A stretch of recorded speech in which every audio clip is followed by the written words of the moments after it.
네, 오늘도 좋은 하루 되시기 바라겠습니다. 오늘 말씀은 요한일서 5장 1절 말씀입니다. 예수께서 그리스도이심을 믿는 자마다 하나님께로부터 난 자니 또한 낳으신 이를 사랑하는 자마다 그에게서 난 자를 사랑하느니라. 아멘. 오늘 말씀의 주제는 하나님께로부터 난 사람은 어떤 사람인가, 이런 주제로 함께 은혜를 나누겠는데요. 오늘 하나님께로부터 났다라고 하는 이런 주제를 이제 함께 생각해 보려고 합니다. 자, 그런데 하나님께로부터 나았다라는 것은 어떤 것을 의미하는 것일까요? 보통 거듭났다라고 설명하는 것인데요. 하나님의 영이신 성령을 받는 일이다, 이렇게 성경은 말씀을 하고 있습니다. 요한복음 3장 6절에서 7절 말씀입니다. 육으로 난 것은 육이요 영으로 난 것은 영이니 내가 내게 거듭나야 하겠다 하는 말을 놀랍게 여기지 말라. 자, 요한복음 이렇게 증언하고 있는데 여기서 태어났다라는 것을 설명하고 있습니다. 태어났다라는 것을 한번 생각해 보면 없었는데 새로 생긴 거죠. 없었는데 나타난 것이죠. 육체가 태어난 걸 생각해 보면 육체가 없었는데 새로 생겨난 것처럼 영도 없었는데 새로 생겼다라는 이제 그런 의미입니다. 그 영이 어떻게 새로 생긴 것이냐면 하나님의 영이신 성령님이 우리 안에 들어오셨다라는 겁니다. 우리 안에 하나님의 영이신 성령님이 계시지 않았는데 어느 날 성령님이 우리 영 안에 들어와서 없던 것이 생겼다라는 의미가 됩니다. 그래서 하나님께로부터 났다는 것은 성령으로 거듭났다, 이런 의미인데, 이렇게 성령으로 거듭난 사람들은 어떤 특징이 있는가, 이것을 살펴보면서 은혜를 나누겠습니다. 첫 번째는요, 성령으로 거듭난 사람은 예수님께서 그리스도이심을 믿는 사람이다라는 겁니다. 1절 말씀 앞부분에 보면 이렇게 기록합니다. 예수께서 그리스도이심을 믿는 자마다 하나님께로부터 난 자니. 예수께서 그리스도이심을 믿는다, 이 의미는 뭐냐면 예수님을 구원자로 이제 믿는 건데요. 그냥 사람 구원자가 아니라 전능한 구원자, 또 신적인 구원자로 믿는다, 이런 의미가 되는 겁니다. 그게 예수님을 그리스도로 믿는다, 이런 의미가 되죠. 예수님이 우리의 신적인 구원자, 전능한 구원자로 믿는 건데, 다시 말해서 죄와 죽음에서 이제 구원하시는 분, 또 우리의 고통 또는 삶의 모든 문제로부터 넉넉하게 구원하시는 분이다, 이것을 믿는다라는 것입니다. 자, 이걸 믿으려면 예수님이 하나님이시다, 전능하신 분이시다, 이걸 믿을 수밖에 없다라는 거죠. 하나님만이 인생의 모든 문제를 해결할 수 있기 때문이라는 겁니다. 그래서 예수님이 하나님이시고 전능한 구원자라고 이제 믿는 이것이 있어야 된다라는 그런 의미고요. 또 우리가 믿어야 될 게 뭐냐면 예수님의 십자가 죽음이 우리 대신, 우리가 죽어야 되는데 우리 대신 죽으신 사건이다, 이것을 믿어야 한다라는 겁니다. 이걸 믿어야 우리의 인생의 모든 문제를 예수님께 맡길 수가 있다라는 겁니다. 성경은 이렇게 예수님을 믿는 것조차도 우리 힘으로는 안 되는 일이다, 이렇게 설명하고 있습니다. 그러니까 우리가 믿기는 믿지만 성령님이 우리 안에 들어오셔야 온전한 믿음이 된다, 하나님이 기뻐하시는 믿음이 될 수 있다, 이렇게 말씀하고 있는 겁니다.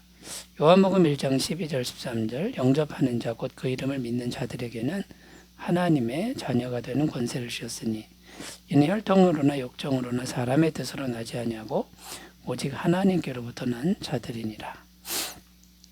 우리가 예수님을 믿긴 믿습니다만 그 믿음은 온전한 믿음이 아니고 이제 쉽게 의심이 가고 흔들리는 믿음인데, 이제 성령으로 거듭나는 믿음이 되려면 이게 위로부터 나야 된다라는 겁니다. 하나님께서 성령을 부으셔야, 하나님께로부터 나야만 거듭난 믿음이 이제 된다라는 것이죠. 고린도전서 12장 3절입니다. 그러므로 내가 너에게 알리노니 하나님의 영으로 말하는 자는 누구든지 예수를 저주할 자라 하지 아니하고 또 성령으로 아니하고는 누구든지 예수를 주시라 할 수 없느니라. 자, 우리가 예수님을 주님으로 이제 고백하는 이 일은 성령님께서 역사해야만 되는 일이다. 성령님이 역사하지 않으면 안 된다라는 겁니다. 이건 인간의 노력으로도 불가능하다라는 겁니다. 자, 그런데 우리가 어쨌든 연약한 믿음이지만 예수님을 구주로 믿는다라고 고백했을 때 성령님의 엄청난 역사가 뒤에 있다라는 것을 우리가 꼭 기억하셨으면 좋겠습니다. 자, 결론적으로 예수님을 그리스도로 믿는 사람은 하나님께로부터 난 사람이 분명하다. 성령님이 엄청나게 역사한 결과다. 우리가 스스로 믿은 것 같아도 그렇지 않다. 이렇게 정리하셨으면 좋겠고요. 우리가 더 온전한 믿음으로 나가려면 성령을 받아서 성령님이 주시는 그 신적 믿음을 우리가 공급받기를 사모하고 기도하셨으면 좋겠습니다. 우리가 밖에 나가서 전도를 해보면 알 수 있는데 아무리 복음을 잘 설명해도 사람들이 잘 안 받아들입니다. 굉장히 완고하고 완강하죠. 성령님이 엄청나게 역사해야만 이게 받아들여지는 거지 인력으로 되는 일이 아니다라는 것을 우리가 잘 생각했으면 좋겠고요. 그래서 복음 전도는 우리가 겸손하게 전할 뿐이지 설득하거나 강요해서 될 문제가 아니다라는 것을 우리가 꼭 기억하셨으면 좋겠습니다. 자칫 잘못하면 사람을 괴롭히는 일이 되고 그 다음에 비인격적으로 행동하는 이제 그런 모습을 보이기가 쉽다라는 거죠. 자, 여러분, 예수님께서 그리스도이심을 믿는 사람, 하나님께로부터 난 사람이다. 우리가 그런 사람이다라는 것을 기억하시고요. 하나님을 더욱 바라보시는 삶이 되셨으면 좋겠습니다. 두 번째로 가보겠습니다. 성령으로 거듭난 사람은 어떤 사람이냐면요. 성도를 거듭나게 하시는 하나님을 사랑하는 사람이다라는 겁니다. 오늘 말씀에 보면 또한 낳으신 이를 사랑하는 자마다 그에게서 난 자를 사랑하느니라. 여기 보면 낳으신 이를 사랑하는 자마다 이렇게 되어 있는데 낳으신 이가 누구냐면 하나님이시죠. 하나님이 성도를 낳으신 거죠. 성령을 부어서 낳으신 거죠. 그러니까 무슨 의미입니까? 하나님께로부터 난 사람, 성령으로 거듭난 사람의 특징은 나를 낳으신 하나님을 사랑한다, 사랑하는 사람이다. 이런 의미가 됩니다. 지극히 당연한 말씀이죠. 마치 자녀가 자기를 낳은 부모를 사랑하는 것과 같다라는 겁니다. 그래서 성령으로 거듭난 사람은 하나님을 친아버지처럼 사랑한다. 친아버지라고 생각하는 거죠. 로마서 8장 15절입니다. 너희는 다시 무서워하는 종의 영을 받지 아니하고 양자의 영을 받았으므로 우리가 아빠 아버지라고 부르짖느니라. 아빠라고 부를 수 있는 그 믿음은 우리가 성령으로 거듭났기 때문에 가능하다라는 겁니다. 그리고 이 성령으로 거듭난 사람은 항상 하나님의 사랑을 확신하고 감사한다라는 겁니다. 로마서 8장 36절 37절 기록된 바 우리가 종일 주를 위하여 죽임을 당하게 되며 도살당할 양같이 여김을 받았나이다 함과 같으니라. 그러나 이 모든 일에 우리를 사랑하신 이로 말미암아 우리가 넉넉히 이기느니라. 엄청난 고난이 와도 친아버지의 사랑을 확신한다, 신뢰한다, 그리고 감사한다라는 그런 말씀이 됩니다. 그러니까 성령으로 거듭난 사람은 나를 거듭나게 하신 하나님을 사랑하는 사람이 될 수밖에 없다라는 거죠. 그리고 성령으로 거듭난 사람은 하나님의 사랑을 이제 받은 것을 알기 때문에 행동이 달라지는데 하나님의 사랑을 본받는 행동을 하게 된다라는 거죠. 에베소서 5장 1절 2절 그러므로 사랑을 받는 자녀같이 너희는 하나님을 본받는 자가 되고 그리스도께서 너희를 사랑하신 것 같이 너희도 사랑 가운데서 행하라. 그는 우리를 위하여 자신을 버리사 향기로운 제물과 희생 제물로 하나님께 드리셨느니라. 그러니까 하나님이 아버지고 계속 나를 사랑하시면 나도 그것을 닮아간다라는 거죠. 내가 하나님의 자녀니까요.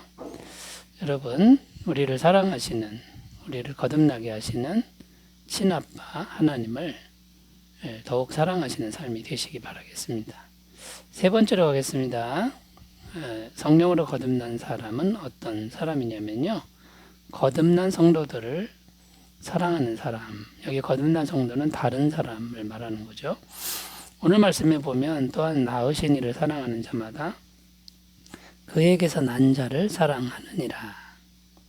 자, 끝부분에 그에게서 난 자를 사랑한다라고 되어 있는데 나 말고 여러 사람이 있습니다. 다른 사람이 있는데 하나님이 낳으신 사람들, 성령으로 거듭나게 한 사람들, 이 사람들을 사랑한다라는 겁니다.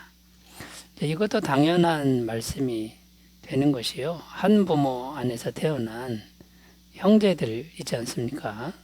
그 형제끼리 서로 사랑하는 것이 당연하다라는 겁니다. 그래서 내 옆에 있는 거듭난 사람들을 사랑한다라는 건데 그 사람들이 인간적으로 부족합니다. 성격이 좋지 않아도 사랑한다라는 거죠. 그러면 어떻게 사랑합니까? 부족함을 용납하고 관용하는 이런 모습으로 사랑한다라는 겁니다. 에베소서 4장 2절 3절 모든 겸손과 온유로 하고 오래 참음으로 사랑 가운데서 서로 용납하고 평안에 매는 줄로 성령이 하나 되게 하신 것을 힘써 지키라. 가정을 하나 되게 지키는 것처럼 겸손과 온유와 용납, 사랑 이런 걸로 섬기게 된다라는 거죠. 그 다음에 가족끼리는 어떻게 합니까? 실제로 돕는다는 겁니다. 필요를 채워주는 거죠. 요한일서 3장 17절, 18절 누가 이 세상의 재물을 가지고 형제의 궁핍함을 보고도 도와줄 마음을 닫으면 하나님의 사랑이 어찌 그 속에 거하겠느냐. 자녀들아 우리가 말과 혀로만 사랑하지 말고 행함과 진실함으로 하자.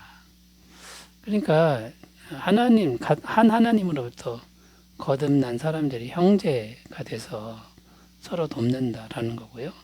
또 서로 기도한다, 기도해 준다라는 것이죠. 에베소서 6장 18절 모든 기도와 간구를 하되 항상 성령 안에서 기도하고 이를 위하여 깨어 구하기를 항상 힘쓰며 여러 성도를 위하여 구하라. 서로 기도하는데 기도할 때 하나님의 영이 역사해서 멀리 떨어져 있어도 성령님의 도우심이 공급되게 한다라는 것이죠. 자, 여러분, 하나님께로부터 난 사람이 우리입니다. 이제 우리는 예수님이 신적인 구원자인 걸 믿고 그 다음에요 하나님을 아버지처럼 더 사랑하고 형제들을 더 사랑하는 거룩한 삶이 되시기 바라겠습니다. 기도합니다. 하나님 아버지, 우리가 하나님께로부터 난 사람처럼 살게 하옵소서. 예수님의 이름으로 기도드립니다. 아멘.